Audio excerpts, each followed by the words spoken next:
السلام عليكم، ازيكم يا حبايبي؟ عاملين ايه؟ يا رب تكونوا في احسن حال واحسن صحة. وجيت لكم بفيديو جديد ومفيد كالعادة، وهو اول يوم علاج بقى لبندق.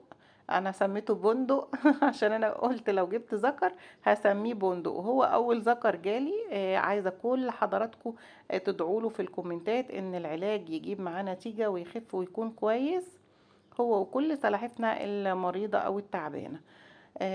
طبعا زي ما حضراتكم شايفين كده، هو فارد رجله، ورجله دي اللي هي فيها الحباية مكان، شايفين رجله دي تعباه جدا وبتأثر على مشيته.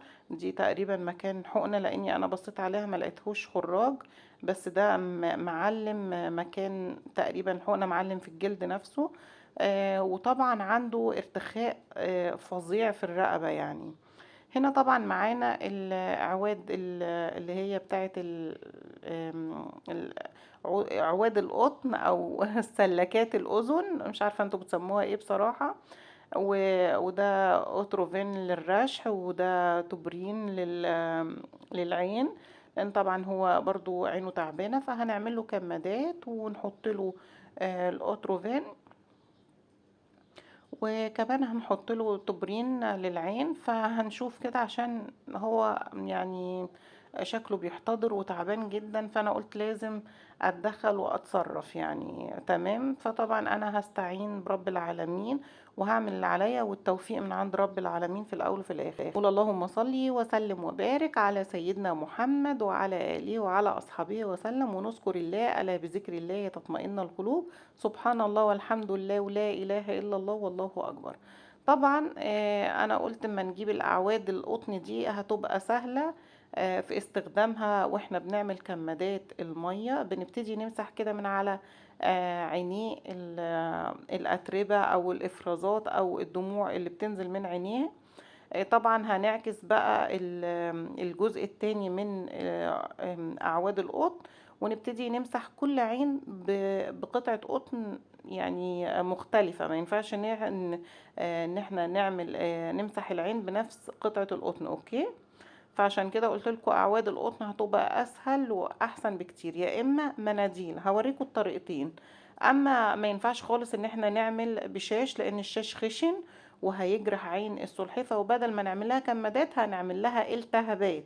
الموضوع ده ناخد بالنا منه كويس جدا، يا قطن يا مناديل. اوكي، هنا طبعا برضو هنيجي نمسح عند الانف هنا، عشان طبعا هي هو عنده رشح وعنده برد، فكل ده مؤثر على صحته يعني. تمام، هبتدي انشف كده بالمنديل اللي هو بقى مكان الرشح والحاجات دي. طبعا هنسمي الله ونبتدي نستخدم بقى القطرة، ونستخدمها بحرص شديد عشان خاطر ما تجيش على عينيه. هنميل السلحفة كده. تمام، وهنيجي نحط القطرة عند مناخيره يعني ضغطة بسيطة خالص عشان خاطر ما تنزلش كتير، ونعمل السلحفة بميل عشان ما تجيش مية على عينيها.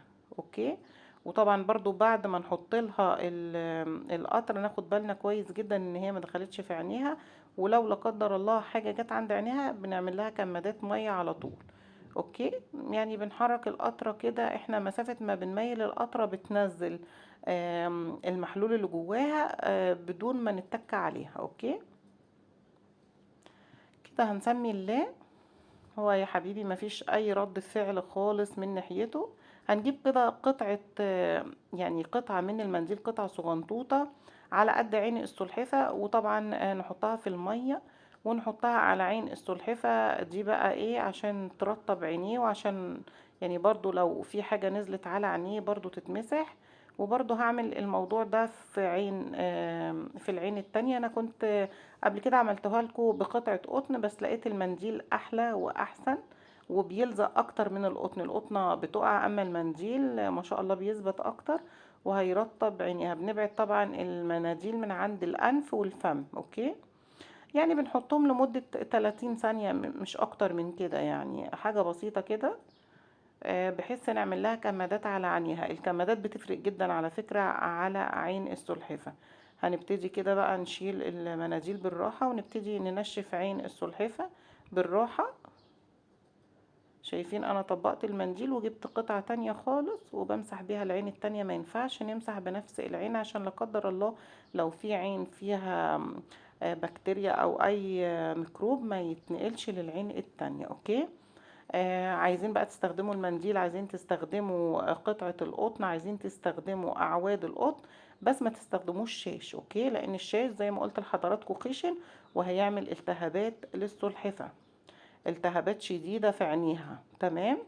وطبعا واحنا بنعمل الكمادات بنعمل حاجات بسيطة جدا. هنا طبعا انا عشان هو ما بياكلش وعنده مشكلة في البلع وفي رقبته، فانا طبعا ضربت له في الخلاط خيار وجزر وكوسة وجرجير وخس، يعني كل الخضروات اللي عندي ضربتها في الخلاط، وابتديت املاله السرنجة. مش هديله اكتر من سرنجة عشان معدته تستوعب وزوره يستوعب، وممكن اخر النهار اديله واحدة تانية زي دي.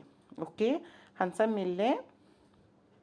بصوا راسه مفيش اي رد فعل. طبعا راس السلحفة لما بنيجي نشدها هو بيقاومنا، او السلحفة عامة بتقاومنا وبتشد راسها مننا. اما ده لا حول له ولا قوة، راسه فيها مشكلة في العضلة بتاعة الراس تقريبا. انا لغاية دلوقتي مش عارفة ايه اللي حصل له، بس هو راسه مش مظبوطة خالص. بدليل على كده ان هو وهو ماشي بيمشي مدلدل راسه كده، فانا بفتحها بالراحة. مفيش مقاومة منه خالص، يعني راسه عاملة اكنها مخلوعة يعني. غير السلاحف التانية ما باجي اديها علاج الديدان بلاقيهم بيفضلوا يقاوموني ويفضلوا يشدوا راسهم، وده الطبيعي. اما ده لا حول له ولا قوة. راسه حاسة ان رقبته يعني مش عارفة. يعني ربنا يشفيه ويعافيه. هنا طبعا انا بحط السن بتاع السرنجة، ببتدي اضغط واحدة واحدة، وبديله طبعا مجال انه يبلع وياخد نفسه بالراحة، مش بديها مرة واحدة. طبعا انا ما بحبش اكل السلحفة غصب عنها، بس طبعا في حالات بتستدعي لانه هو بقاله فترة ما بياكلش. فانا بصراحة خايفة عليه جدا، فانا قلت يعني هستعين برب العالمين وابتدي اعمله الاكل كده في الخلاط، لانه هو زي ما بقول لحضراتكم عنده مشكلة في زوره وفي رقبته وفي البلع وفي الحركة وفي كل حاجة. فقلت هديله شوية الخضروات اللي مع بعض دول عشان يدوله طاقة شوية، يقدر يتحرك يقدر يمشي. طبعا مع ان انا كمان بعرضه للشمس مع علاج البرد وعلاج العيون والحاجات دي كلها بإذن الله بإذن الله. ودعايا ودعاكم طبعا تدعوا له، وانا هدعي له. دعاء بظهر الغيب بيتقبل. وان شاء الله انا املي في ربنا كبير انه يخف ويكون كويس باذن الله زي بقيه السلاحف. يعني انا بتمنى من رب العالمين انه يخف ويكون كويس. شايفين انا مش عايزاكم تستعجلوا وتتعاملوا مع السلاحف بعنف. اتعاملوا بالراحه جدا، وراعوا انه عنده مشكله في زوره مثلا، او مثلا شهيته مقفوله، اكيد بيبقى عنده مشكلة. فاحنا لازم نعرف ايه هي المشكلة. فانا طبعا مراعية انه يعني عنده مشكلة في البلع، فبدي بالسرنجة براحة خالص زي ما حضراتكم شايفين. حتى لو هقعد فترة طويلة مفيش مشكلة. وطبعا بديله زي ما قلت لحضراتكم مجال انه يبلع. بدخل السن وايه وحاجة بسيطة كده، بفضل ايه اضغط حاجة بسيطة جدا. وبرضو ما ادلوش كمية كبيرة عشان ما تعبوش، يعني واحدة واحدة كده بالراحة يا جماعة. نراعي انه بقاله فترة ما بياكلش. هو شكله اصلا بقاله فترة طويلة، يا صاحبته بتقولي اسبوع. بس هو شكله يعني اسبوع ما يعملش كده في السلحفة، يعني شكله اكتر من كده. فربنا يتم الشفاء على خير يا رب ان شاء الله باذن الله. املنا في ربنا كبير، وهو الشافي المعافي في الاول وفي الاخر. شايفين هو يعني راسه صعبان عليا قوي كده. خلاص انا اديته السرنجة اهو. طبعا انا عشان بصور يمكن كمان استعجلت. اما حضراتكم تدوله حبة بحبة، يعني لو عندكم سلحفة برضو رافضة الاكل كده وتعبانة تدوله حبة بحبة صغيرين خالص كده. انا مش هديله تاني، كفاية السرنجة دي دلوقتي، وممكن اديله كمان شوية بحيث يكون استوعب وقدر يبلع الاكل اللي انا حطيته له كمان، عشان ايه ما تعبش زوره ولا تعب الفم بتاعه ولا رقبته. تمام. طيب كده تمام. هنقول بقى هبتدي بقى احط له مرهم على عينيه، لان عينه مقفولة ما بيفتحهاش حلو وحاساها دبلانة قوي كده. فانا هستعين برضو برب العالمين واسمي الله، واجي بقى هنا عند عينيه واوريكم بقى بنحط ازاي. حاجة بسيطة كده برضو هجيب دي، سهلة جدا ان احنا نمسح بيها المرهم بالراحة بالراحة جدا عشان ما نعملش التهاب في عين السلحفة. القطرة دي قصدي سوري، المرهم ده هستخدمه لمدة 6 أيام،